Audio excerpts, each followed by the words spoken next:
Cześć! Poco F8 Ultra. Telefon zapowiadany, ale zanim Wam coś o nim powiem, rys historyczny, jak to się stało, że ja go kupiłem. Słuchajcie, to było tak, że ja po prostu dostałem powiadomienie z pewnego serwisu przyprawowego, że jest wątek na temat super okazji, że ten telefon można kupić w naprawdę małych pieniądzach. No ciekawe. Kliknąłem, zobaczyłem, że ktoś kupił go za 2370 zł. Wersję 12 GB, 256 GB pamięci. No dobrze, ale za co on zapłacił tyle? Xiaomi ma podmarkę Poco.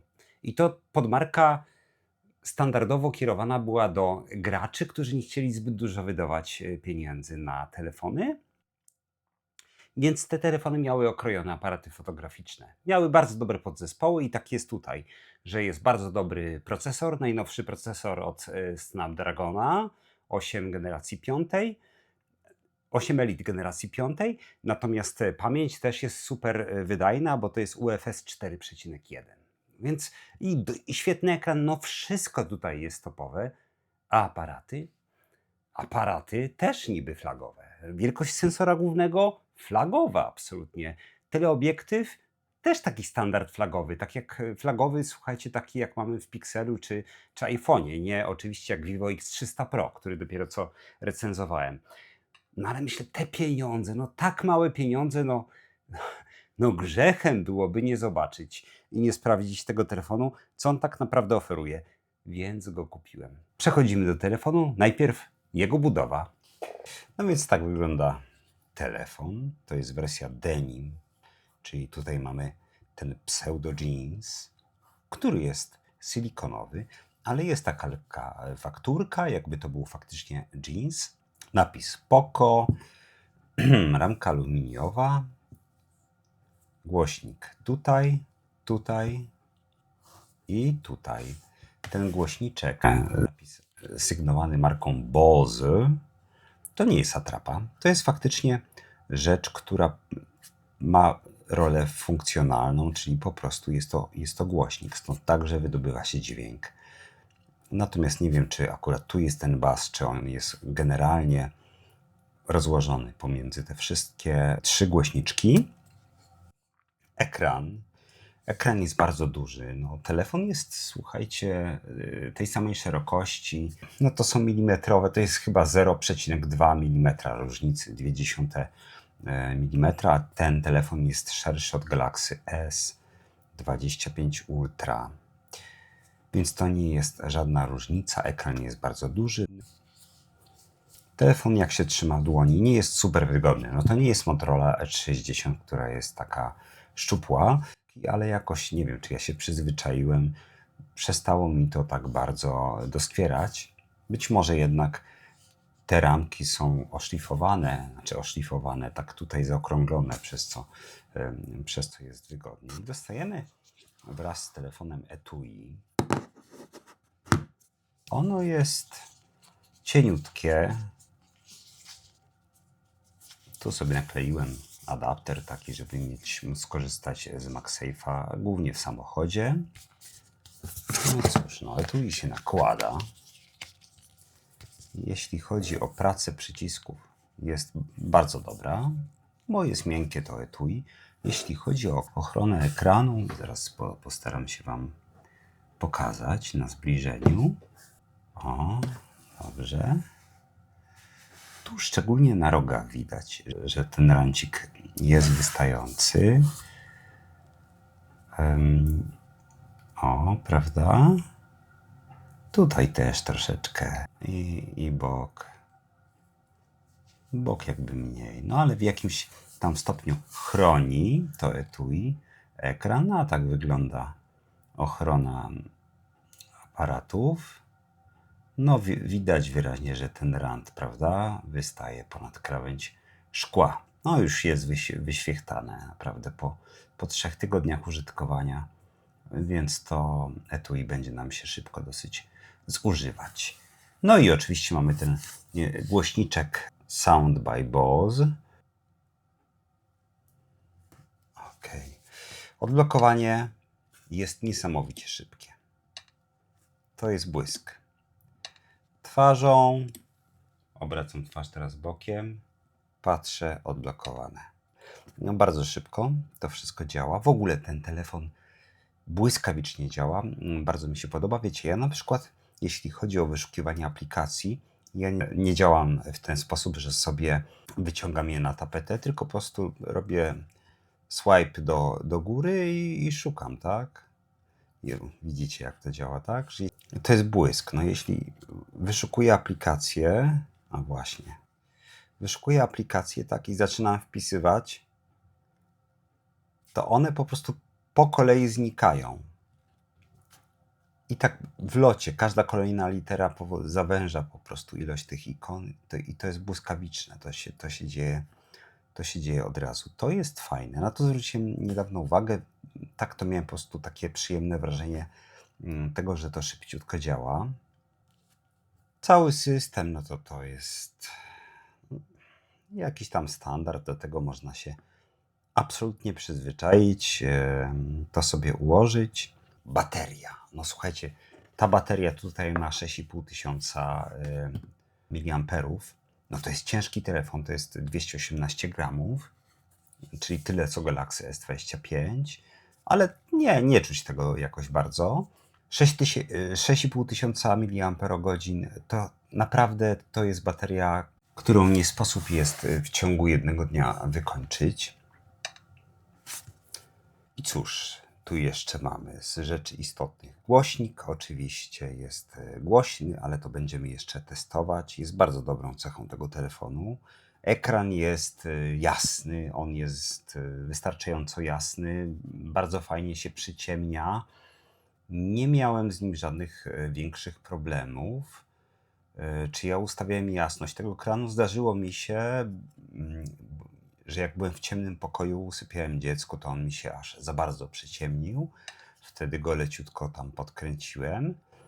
Ale tak to nie. Ta regulacja światła działa bardzo dobrze. W ogóle system działa dobrze. Nic mi tu się specjalnego nie działo. Telefon jest super szybki, responsywny. Chyba najbardziej responsywny telefon, jaki dotąd miałem, muszę powiedzieć. No i cóż mamy? Tu jeszcze mamy aparaty. Aha, ładowanie, bateria 6,5, to już mówiłem, że nie sposób jej wykończyć, ale ładowanie mamy 100 watów, a czy nawet 120, to już jest nieważne. Ja tego telefonu w nocy nie ładuję, ja go po prostu zazwyczaj rano przed wyjściem do pracy na chwilę podłączam. Mam ładowarkę, taką kostkę, która ma Power Delivery 3, czy to jest dwójka, bo to jest 60 kilka watów i to jest błysk naprawdę. Bardzo szybko ładuje ten telefon i on się wcale nie rozgrzewa. 35, 36, nie osiąga 40 stopni na pewno. Tak więc jest nieźle. Oczywiście to nie jest ładowanie pełną mocą, ale jest wystarczająco szybkie. Tej ładowarki firmowej Xiaomi nie mam. No ale oczywiście można ją dokupić. Zaletą tego systemu jest to, że to wszystko nie jest bardzo drogie. A działa. No właśnie. Czego się najbardziej obawiałem, jak kupowałem ten telefon?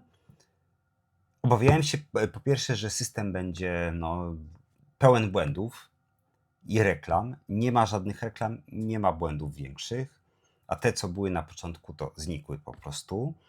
Więc na razie korzystamy się z niego tak jak z każdego innego dobrego telefonu z Androidem, tak jak z Pixela Samsunga czy iPhone'a z iOS-em.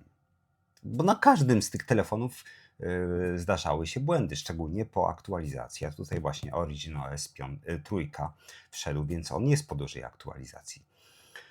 Więc tutaj Xiaomi, muszę powiedzieć, utrzymuje te telefony w jakimś tam porządku i to oprogramowanie jest pisane. No inna sprawa, czy ona szybko wchodzi na telefony. Ale to jest kwestia poboczna.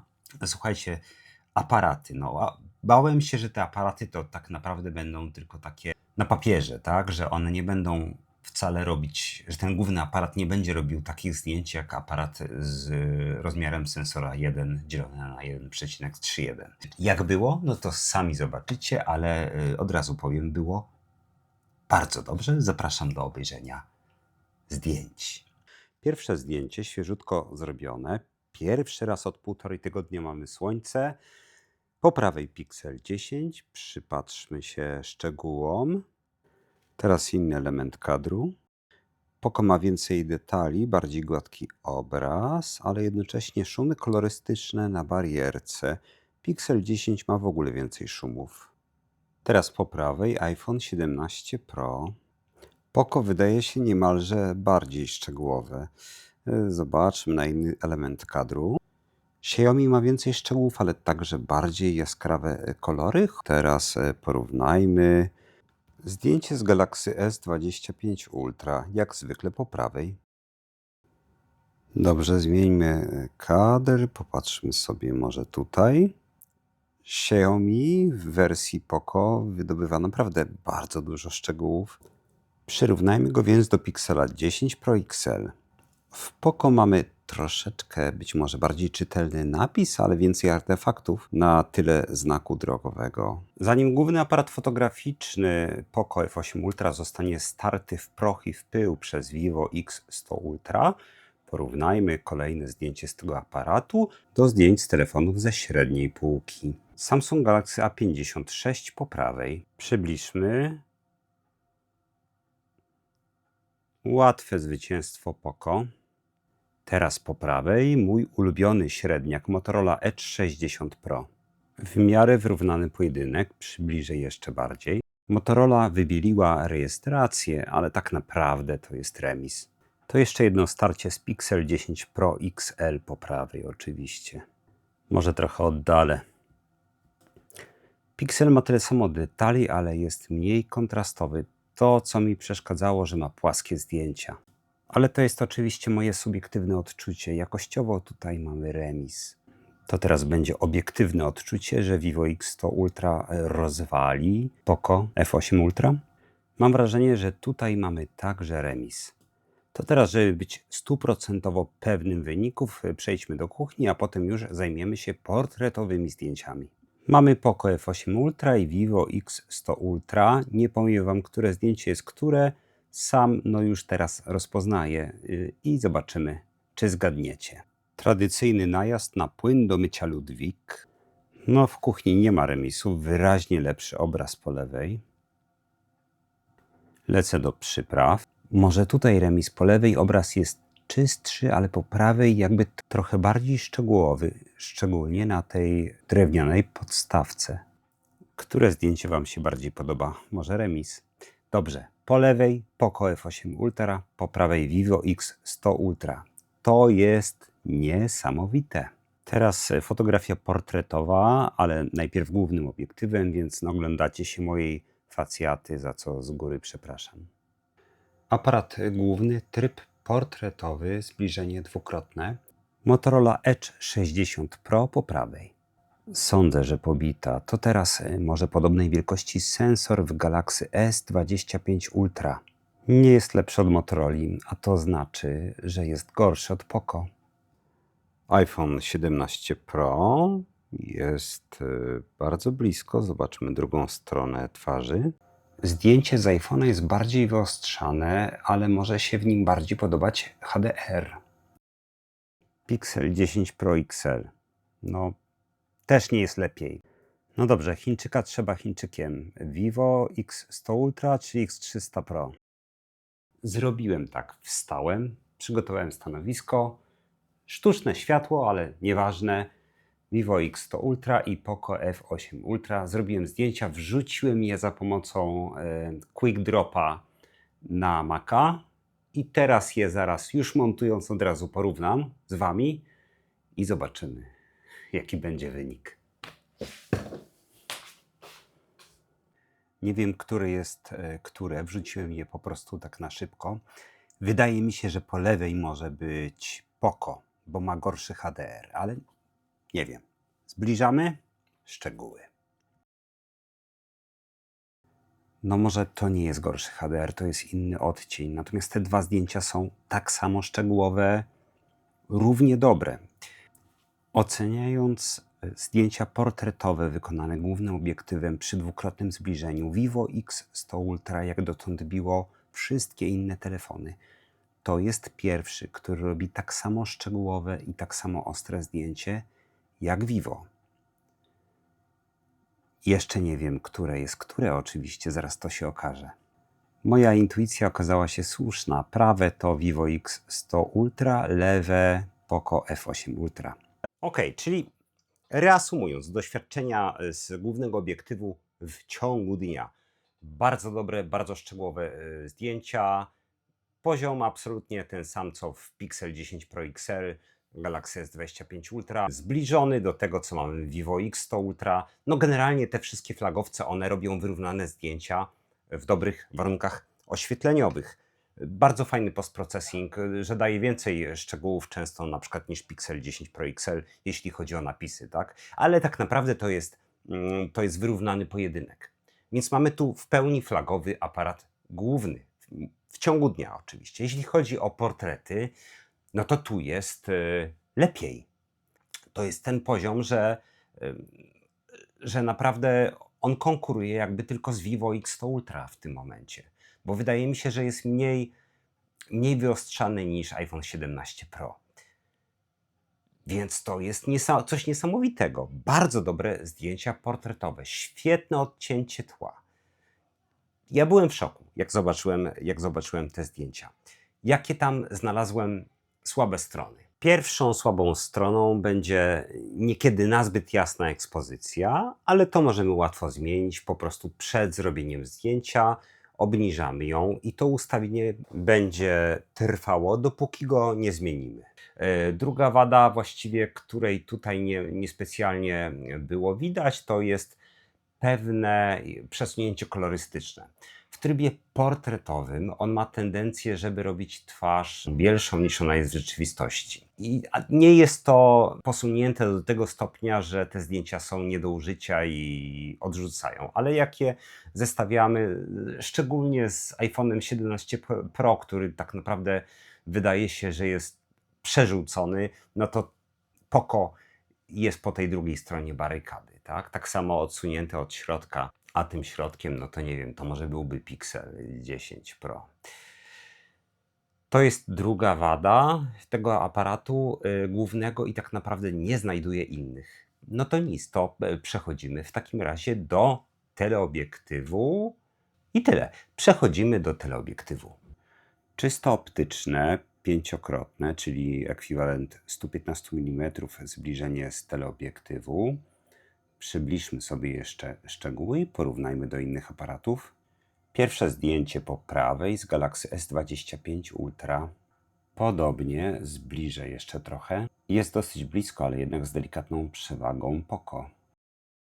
To teraz iPhone 17 Pro. Bardzo podobnie do Samsunga, chociaż ogniskowa teleobiektywu w iPhone'ie jest krótsza niż w Samsungu i w Poco. Pixel 10, telefon zbliżony ceną do Poco. I wreszcie Pixel 10 Pro XL. Bardzo ładne zdjęcie z Pixela 10 Pro XL. W ogóle te wszystkie zdjęcia z aparatów, pomijając Pixela 10 podstawowego, są do siebie zbliżone, tak jak i zbliżony jest hardware, jaki te telefony posiadają. Przy większym zbliżeniu, dziesięciokrotnym w Poco, a także większym zaangażowaniu AI, kolory się zmieniają. Zobaczmy, jak teraz wypadnie porównanie detali. Pierwsze po prawej S25 Ultra, następnie iPhone 17 Pro, potem podstawowy Pixel 10, Pixel 10 Pro XL, Realme 14 Pro Plus, Vivo X100 Ultra i Vivo X300 Pro. No chyba nie ma wątpliwości, kto jest królem teleobiektywów w takim scenariuszu. Na koniec test generatywnego postprocessingu, zbliżenie 40 razy, szyld.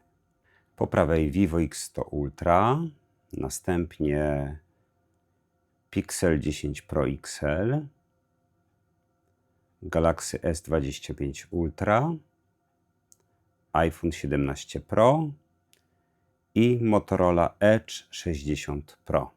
Balans bieli w Poco F8 Ultra zmienia się niestety wraz ze wzrostem ogniskowej. Tutaj mamy ogniskową 100 mm, tutaj 300, a tutaj 1000. Przechodzę do trybu portretowego w teleobiektywie. Teleobiektyw w trybie portretowym, jeśli nie wychodzimy za daleko poza czysto optyczne 5-krotne zbliżenie, robi świetne zdjęcia. Odcięcie tła jest doskonałe, barwy skóry nie drażnią. Szczegółowość także na najwyższym poziomie. Odcięcie tła jest doskonałe nie tylko w przypadku łysych. Jednocześnie nie ma przeostrzeń. Detale są bardzo dobre. Odcień skóry w dużym stopniu zależy od oświetlenia, ale generalnie bardziej dąży w stronę jasnego. Porównajmy teraz, jak wygląda szczegółowość zdjęcia portretowego w miarę kontrolowanych warunkach. Po prawej Galaxy S25, Galaxy S25 Ultra, teleobiektyw 115 mm, iPhone 17 Pro, memento, żebym się dokładniej golił, Vivo X100 Ultra i na koniec Vivo X300 Pro. Teleobiektyw, jeśli chodzi o hardware, jest na poziomie Pixela 10 Pro, iPhone'a 17 Pro czy Galaxy S25 Ultra i na tym właśnie poziomie robi zdjęcia, jeśli chodzi o szczegółowość. Natomiast odcięcie tła mam wrażenie, że tutaj jest lepsze niż w tych wymienionych aparatach. Obiektyw szerokokątny ma znacznie węższe pole widzenia niż u konkurencji 18 mm. Tak wygląda zdjęcie z obiektywu głównego, więc jak widzicie, różnica, jeśli chodzi o pole widzenia, nie jest duża. Porównajmy jakość do jakości, jaką otrzymamy z głównego aparatu po prawej stronie. Różnica jest ewidentna. A teraz przyrównajmy ten aparat szerokokątny do Pixela 10 Pro XL po prawej, jak zwykle. Widać, że Pixel ma dużo większe pole widzenia, co prawdopodobnie powoduje, że Poco ma wyższą jakość. iPhone 17 Pro, Vivo X100 Ultra i Vivo X300 Pro. Przechodzę teraz do aparatu selfie. Kamera przednia nie jest jakoś wybitnie szczegółowa, ale obraz jest naturalny, miękki, nie ma przeostrzenia, więc oceniam ją pozytywnie. Zachowuje typowy dla Xiaomi charakter, czyli nie zwalcza miejsc zacienionych. W trybie portretowym, nawet w trudnych warunkach, ma doskonałe odcięcie tła. W nocy, gdy użyjemy ekranu jako lampy doświetlającej, uzyskamy mniej lub bardziej indyjską twarz. Chyba że wyłączymy doświetlanie ekranem, wtedy cera będzie jaśniejsza, z lekko zieloną poświatą. Autofokusu nie ma, więc liścia Wam nie pokażę. Po tym pierwszym pozytywnym zaskoczeniu jakością zdjęć wykonanych w dzień przejdźmy do nocy. Pierwsze zdjęcie, w ogóle jedno z pierwszych, które wykonałem aparatem Poco F8 Ultra. Oczywiście główny obiektyw, noc, Warszawa. Przybliżenie na przystanek autobusowy i znajdujące się za nim markizy. Podoba mi się to, co widzę, ale to za mało. Porównajmy ten kadr do zdjęcia z Vivo X100 Ultra po prawej stronie, jak zwykle. Zwróćcie uwagę na markizy, jak są przedstawione po prawej w Vivo i po lewej w Poco. A teraz na fasadę budynku, dźwig i niebo za dźwigiem. Chyba przesadziłem z tymi detalami. Teraz widok na dawny plac Napoleona, dzisiaj powstańców Warszawy. No bardzo ładnie. Teraz ogólny widok i przejdźmy już do innych zdjęć. Dobrze znana lokalizacja, która pozwoli mi porównać szczegółowość głównego aparatu Poco F8 Ultra do innych telefonów. iPhone 17 Pro po prawej oczywiście. Przybliżmy szczegóły. Następny telefon to Galaxy S25 Ultra. Tak, tutaj już chyba nic nie trzeba przybliżać. Pixel 10 Pro XL. Porównajmy gładkość słupów i strukturę cegieł. Pixel w trybie nocnym, wymuszonym, bo w automacie nie uruchamia go i jest kaszanka. Motorola Edge 60 Pro oczywiście włączyła tryb nocny, bo przy tak małym sensorze musi polegać na dłuższym naświetlaniu. Motorola wyrazista, ale trochę mało konkretna, jeśli chodzi o cegły. No i Vivo X100 Ultra. Potęga jednocalowego sensora. Przybliżmy znak przejścia dla pieszych i wszystko jest jasne albo ciemne. Ale pomówmy ogólnie o zdjęciach nocnych z głównego obiektywu w Poco F8 Ultra. One są bardzo dobre. Oczywiście nie tak dobre jak na przykład zdjęcia z Vivo X100 Ultra, ale w tym akurat przypadku wystarczyłoby obniżyć ekspozycję w Poco i byłoby lepiej. Tutaj aparat w F8 Ultra nie wyłapał jeszcze twarzy, ale gdy to zrobił, niemiłosiernie prześwietlił pozostałą część kadru. Ale to moja wina. Zapomniałem, że mogę wybrać preferencję pomiaru światła na twarz lub średnią, wyciągniętą z całego kadru. Ale trzeba przyznać, że szczegóły twarzy były bardzo ładnie oddane. Co innego, jeśli włączę pełne wspomaganie AI i tryb nocny. Wtedy uzyskamy jakość X300 Pro. Żartuję, tam też można to wyłączyć. Vivo X100 Ultra nie jest takie nachalne. I to by było na tyle. Przechodzimy do aparatu szerokokątnego. Po prawej iPhone 17 Pro jako pierwszy. Pojedynek tytanów. Galaxy S25 Ultra. Poco jest tutaj jakieś takie mało wyraźne, ale zobaczmy na inny fragment kadru. No i jakoś sobie radzi ten aparat. Lepiej niż się spodziewałem. Vivo X100 Ultra zasłonił się słupem, ale nic z to. Spójrzmy na prawą stronę kadru. No dobrze, nie ma co tracić zbyt dużo czasu na obiektyw, z którego i tak nikt nie korzysta. Vivo X300 Pro. I już nic mocniejszego w tej kategorii poza Vivo X200 Ultra, którego u nas niestety nie sprzedają, nie znajdziemy. Więc przechodzę do nocnego teleobiektywu. Ogniskowa 837 mm, zegar na Pałacu Kultury. Imponujące. Vivo po prawej oczywiście był lepszy, ale to jest sensor prawie dwukrotnie większy. Innej nocy Galaxy S25 Ultra w ogóle nie był w stanie złapać ostrości. Vivo X300 Pro, wiadomo. A Pixel 10 Pro XL solidnie, choć miał trochę ciężej, bo było mglisto. iPhone 17 Pro, naturalizm. Przy czysto optycznych pięciokrotnych zbliżeniach nie ma potrzeby używania AI w takim stopniu. Porównajmy Pixel 10 Pro XL po prawej stronie, Galaxy S25 Ultra i iPhone 17 Pro. Przechodzę do filmów. Główna kamera 4K 60, automatyczna częstotliwość klatek wyłączona. Co ma duże znaczenie, ale do tego jeszcze dojdziemy. Obraz wygląda całkiem nieźle. Ekspozycja mogłaby być troszeczkę niższa, ale to możemy sobie ustawić przed nagraniem wideo.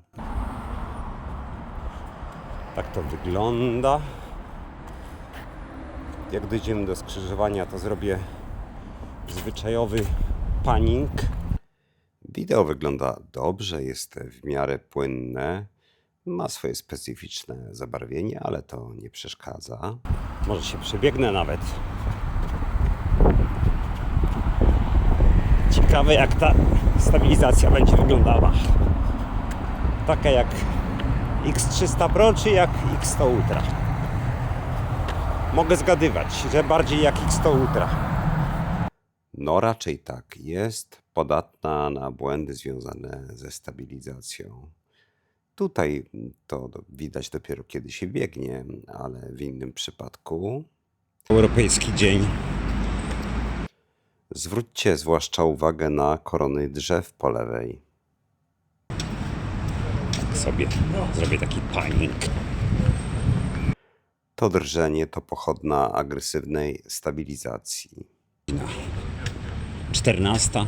To nie jest pierwszy taki przypadek. Na tę chorobę choruje wiele telefonów w mniejszym lub większym stopniu.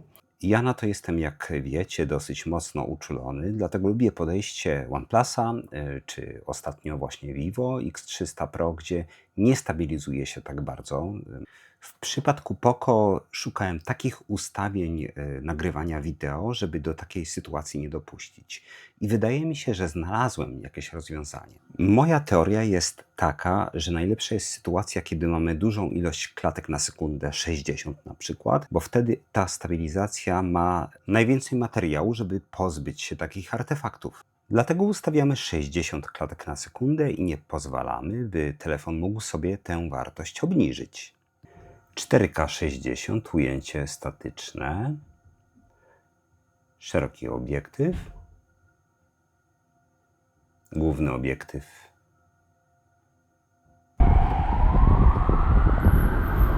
Krotny, pięciokrotny. O, jest. 10 razy to jest maksimum. To jest coś dziwnego. Jest niezła stabilizacja, naprawdę. Już nie pamiętam, co było takie dziwne, ale ja tutaj nic podejrzanego nie widzę. Płynność jest niezła. Cały czas zmieniam ogniskową i te dwa szarpnięcia, które widzieliście, to były związane z przejściem pomiędzy głównym obiektywem a pięciokrotnym zbliżeniem.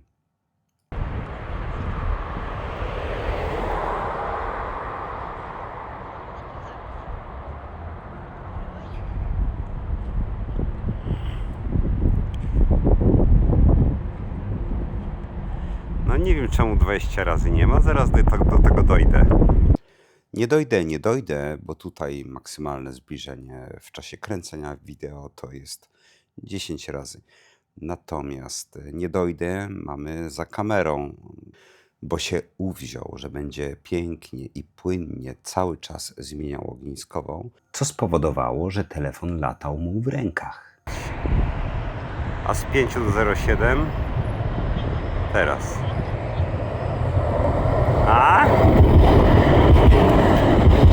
Patrzcie, to jest całkiem niezła animacja przejścia, jeśli z aparatu szerokokątnego będziemy chcieli od razu skoczyć do pięciokrotnego zbliżenia.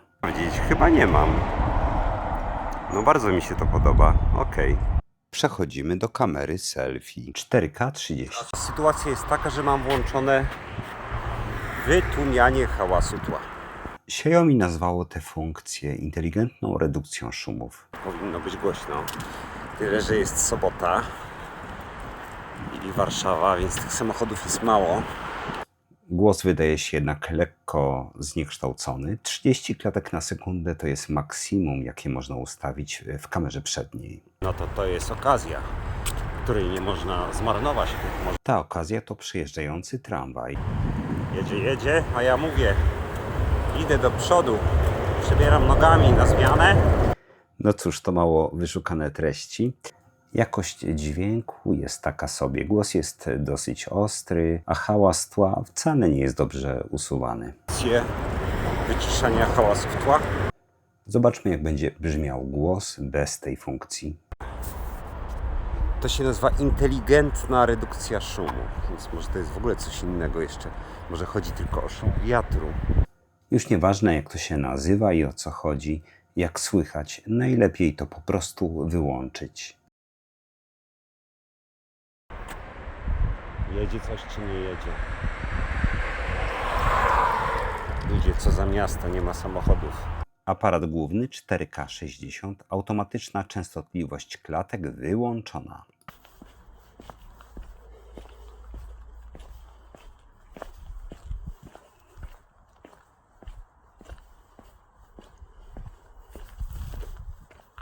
Jest wilgoć w powietrzu. Aha, i przeróżne systemy obróbki dźwięku są włączone. Czyli dźwięk przestrzenny, odszumianie i tak dalej, i tak dalej. A są takie fidrgałki, ale nie wiem, po co mi one potrzebne. Ważne, że jak ustawiłem tak jak ustawiłem, to nie ma galarety. Tutaj właśnie teoretycznie było 60 klatek na sekundę, ale automatyczna częstotliwość była odblokowana i takie są efekty. Obiektyw szerokokątny. Tutaj nie ma co filozofować, jest tak ciemno i ta jakość jest tak słaba, że nie ma czego ratować. Nie wiem. Ok, selfie. 4K 60 jest niewspierane. Jeśli mam czerwony nos, to jest to i wyłącznie prawda, bo jest zimno. 0 stopni, a ja byłem na spacerze. Gdzieś tak 30-40 minut łaziłem. No, obraz wygląda bardzo... W ogóle jestem tak zdziwiony jakością tej kamery. Pozytywnie. Naprawdę robi dobre zdjęcia, szczególnie jak się troszeczkę obniży ekspozycję.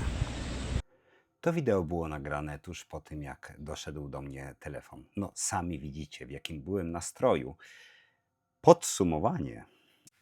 No i sami widzicie, jak ja mam w tej sytuacji wydać jakąś taką wyważoną opinię. No to jest bardzo ciężko, ale postaram się. Kupując ten telefon, oczywiście obawiałem się tego, że on będzie pełen błędów, że to, co było na papierze, nie będzie się pokrywało z tym, co będę trzymał w ręku. I się zdziwiłem, bo okazało się, że mamy tutaj nie tylko dobry głośnik, bo o tym głośniku wszyscy mówią i to jest taka główna cecha mająca sprzedać ten telefon. Tak, on jest bardzo dobry, on jest lepszy niż iPhone, być może lepszy niż Pixel. Na pewno ma jakby więcej tych basów. On gra bardzo dobrze, jest bardzo głośny, jestem w stanie na przykład włączyć sobie podcast, postawić go przy lustrze i brać prysznic. I wszystko w kabinie prysznicowej rozumieć. Z tego, co tam na tym podcaście mądrzejszego lub głupszego mówią. Więc to jest fajna rzecz i na pewno jest to cecha, która jest warta reklamy. Ale gdyby to było tylko to, no to nie warto byłoby się bawić w wydawanie pieniędzy na telefon, który wszystko inne ma słabe albo wręcz złe. Tutaj tak nie jest. Tu jest oczywiście super wydajny, najwydajniejszy w tej chwili, jeśli chodzi o Androida procesor, najmocniejszy i to czuć. Ten telefon naprawdę bardzo szybko działa. Mamy dobry ekran. Nie ma słońca teraz, więc ciężko mi powiedzieć, jak on jest jasny, jak on się będzie sprawował latem, ale on jest wystarczająco jasny w tej chwili. Jak było jakieś tam słońce, też był wystarczająco jasny, choć wiadomo, że kąt padania słońca w tej chwili to nie jest nic takiego. On ma chyba 3,5 tysiąca, naprawdę wysoko się wspina w piku teoretycznie. Tak więc o to bym się nie obawiał. Jeśli chodzi o kwestię temperatur, nie odczułem, żeby on się specjalnie nagrzewał. Ten telefon, poza tymi wszystkimi zaletami, ma naprawdę bardzo dobre kamery. No, tak jak widzieliście, te aparaty robią naprawdę fajne zdjęcia. One mają naprawdę, nawet przy takiej pogodzie, jaka jest, a pogoda jest słaba, mają te zdjęcia, które tchną życiem i mają kontrast i są fajne. I to mi się bardzo, a jak zaświeci słońce, to już w ogóle bajka. Więc to mi się bardzo podoba. Te aparaty są dobre, one mają taki fotograficzny feeling.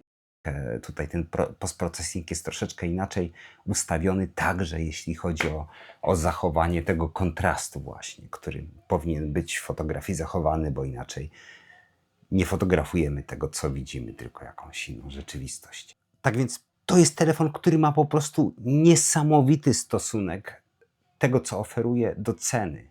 I to nie jest tak, że jego warto kupić tylko dlatego, że on jest tani. To jest naprawdę pogromca flagowców.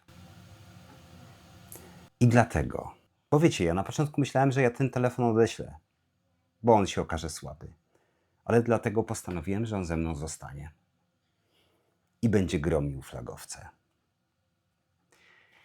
Słuchajcie, w tej chwili cena tego telefonu, ja go kupiłem za 2375 zł chyba.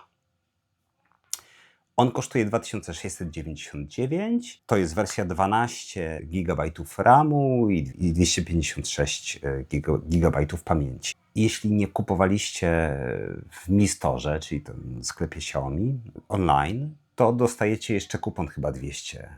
Ja jeszcze jakiś inny kupon miałem, no że zszedłem tak nisko, tak, poniżej 2400 zł. Za tę cenę, no trzeba kupować. trzeba kupować. Ale on się naprawdę bardzo dobrze sprawuje. Tak więc, no słuchajcie, może to zabrzmi jak reklama, ale to jest niesamowita oferta. To jest faktycznie flagship killer. I tyle. Ach, oczywiście. Test głośników no, musi jednak być.